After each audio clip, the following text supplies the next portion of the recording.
지금 신상 발언 시작하실 수 있겠습니까? 예, 아니, 앉아서 하겠다고 했어요.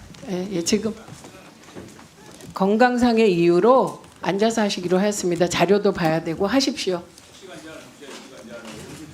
하십시오. 예. 제가 저널리즘 영역의 언저리에서 종사한 지 20여 년 동안 수많은 제보를 받아왔는데 한 번도 어떤 경우에도 제보자의 신원을 밝힌 적은 없습니다. 그게 위험을 감수한 이들에 대한 도리이기도 하고 제 나름의 윤리이기도 합니다. 그래서 오늘도 제보자의 신원은 밝힐 수 없다는 점 양해를 부탁드리고요. 그럼에도 이 자리에 오게 된 것은 위험이 계속된다고 판단해서입니다. 질문 주시면 성실하게 답변하겠습니다. 예, 계엄 직후 어떻게 피신했습니까? 제가 처음 받은 제보는 체포자가 온다가 아니라 암살조가 가동된다였습니다. 즉시 피신하여 만약 계엄이 해제되지 않는다면 제게 남은 시간이 몇 시간인지 가늠하고 남아있는 시간 동안 할 일을 정리하였습니다. 지금 암살조 얘기를 하셨는데요. 혹시 이 HID 암살조 내용이 이미 언론에 보도됐습니다. 예, 그래서 이 보도된 후 암살조인 것을 알게 됐는데 그게 이렇게 과거에 암살조를 들은 것으로 혹시 착각하진 않으셨습니까? 그런 의혹 제기가 가능할 수 있겠는데요. 암살조 이야기가 언론에 처음 등장한 것은 지난 월요일 MBC 라디오 방송에서 김병주 의원의 인터뷰를 통해서였습니다. 제가 그 인터뷰를 듣고 나중에 지어낸 이야기가 아니라는 근거는 오늘 어쩔 수 없어 처음 밝힙니다만 김병주 의원에게 암살조 제보를 한 사람이 접니다. 네. 김병주 의원에게 제가 처음 들은 것이 아니라 김병주 의원이 저로부터 처음 이야기를 듣고 첫 반응은 그럴 리가 없다는 것이었고 서너 시간 후에 사실이라고 알려주었습니다. 이 내용은 김병주 의원에게 문의하시면 크로스 체크가 금방 될 거라고 생각합니다. 이 정도면 근거가 될 거라고 생각합니다. 예, 암살조 외에 또 제보를 받은 것이 있습니까?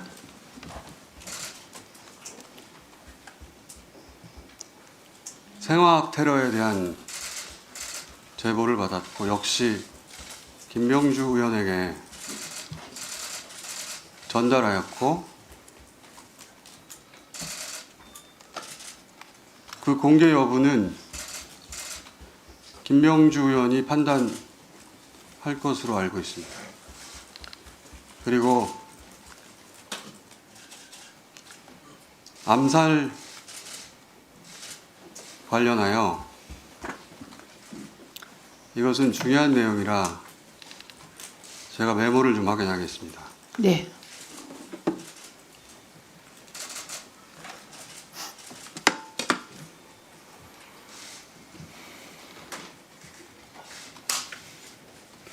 지금부터 말씀드릴 내용은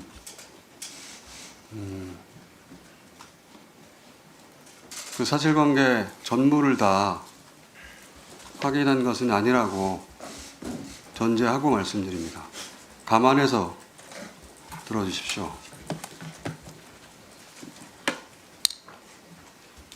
1.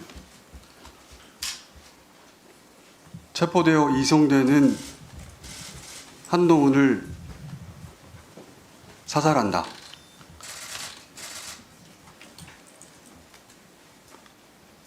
2. 조국, 양정철, 김어준 체포되어 호송되는 부대를 습격하여 구출하는 신용을 하다 도주한다. 3. 특정 장소에 북한 군복을 매립한다. 4. 일정 시점 후에 군복을 발견하고 북한의 소행으로 발표한다.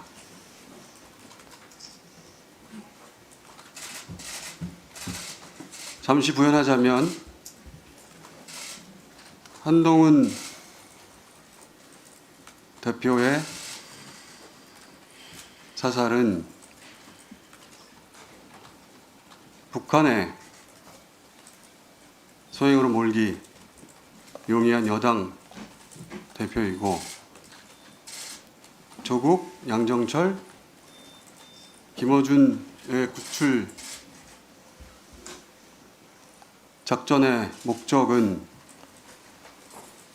후송하는 부대에 최대한 피해를 주어 북한이 종북 세력을 구출하는 시도를 하였다고 발표한다. 그 과정에서 세 사람의 사살 여부에 대해서는 듣지 못해서 모르겠습니다.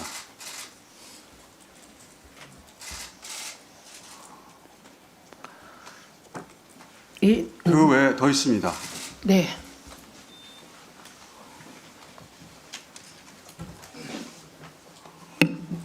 미군 몇 명을 사살하여 미국으로 하여금 북한 폭격을 유도한다. 그 담당 부대는 김병주 의원 또는 박선원 의원에게 문의하시기 바랍니다. 예, 매우 충격적인 내용인데요. 이게 더 제보자가 있습니다. 예, 말씀하십시오. 북한산 무인기에 북한산 무기를 탑재하여 사용한다.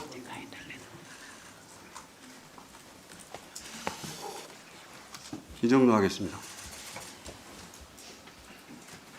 예, 여전히 위험이 계속된다고 말하셨는데 그건 어떤 의미인가요? 우선 이 이야기가 워낙 황당한 소설 같은 이야기라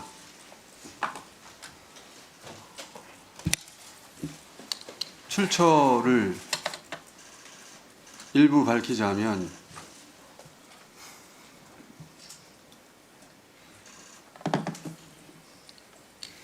국내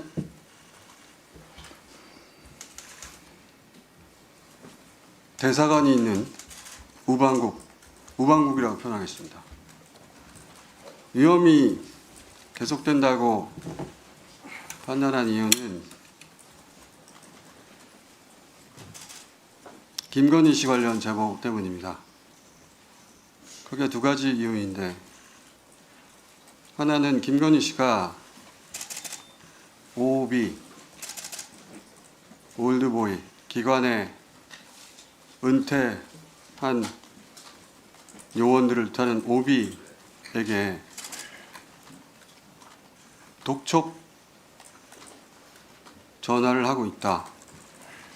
그 독촉의 내용은 저도 모르겠습니다.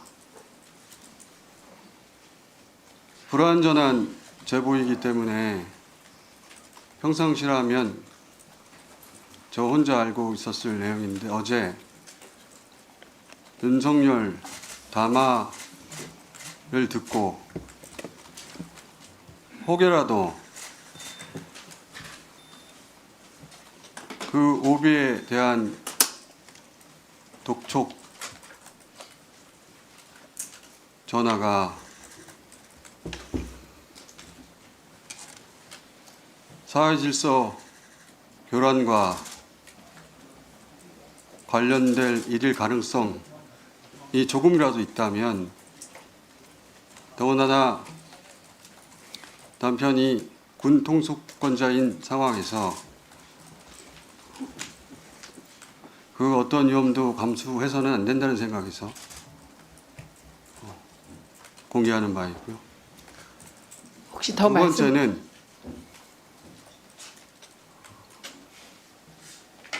역시 평상시라면 황당한 이야기라고 다루지 않았을 제보인데 어제 담화를 듣고서 생각이 바뀌었습니다.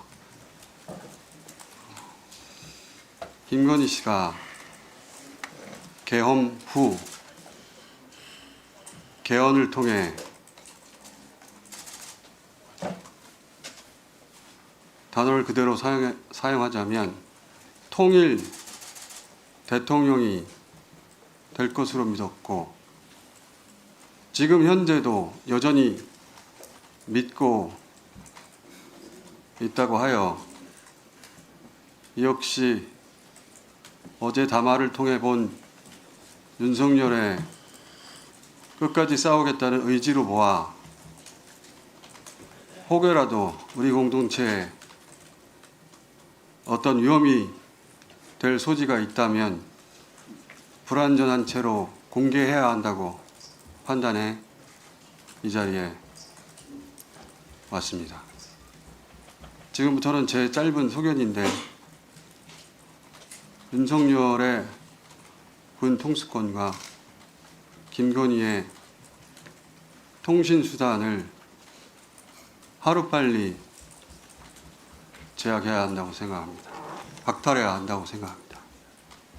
이것은 제 정보가 아니라 사견입니다. 이상입니다. 예, 혹시 더 말씀하실 것이 있나요? 없습니다. 네. 그리고 혹시 위원님들의 질의를 받을 수 있나요? 제가 알고 있는 것은 중요하다고 생각되는, 공개해야 한다고 생각하는 것은 다 말하였고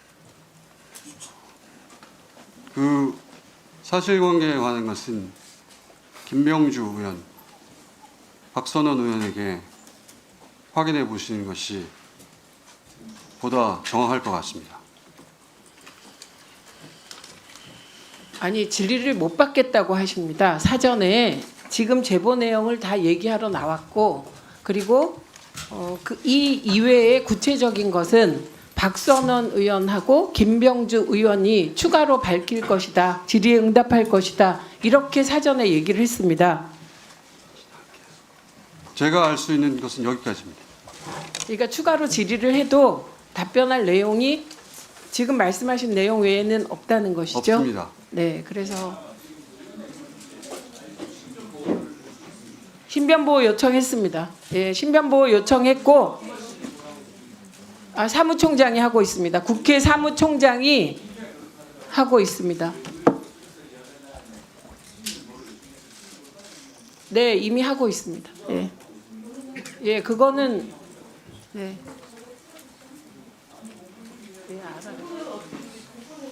알아요. 지금 김어준 참고인의 경우는 공권력에 의해서 체포될 뻔한 상황이었습니다.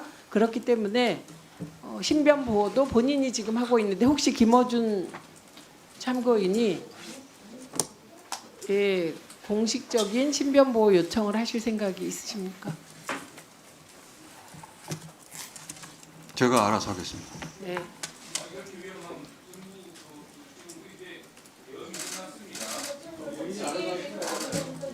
이제 이석해야죠. 그렇게 심각한데 왜 신변보호도 안 하냐, 못 믿겠다 이런 식은 아니실 거 아니에요.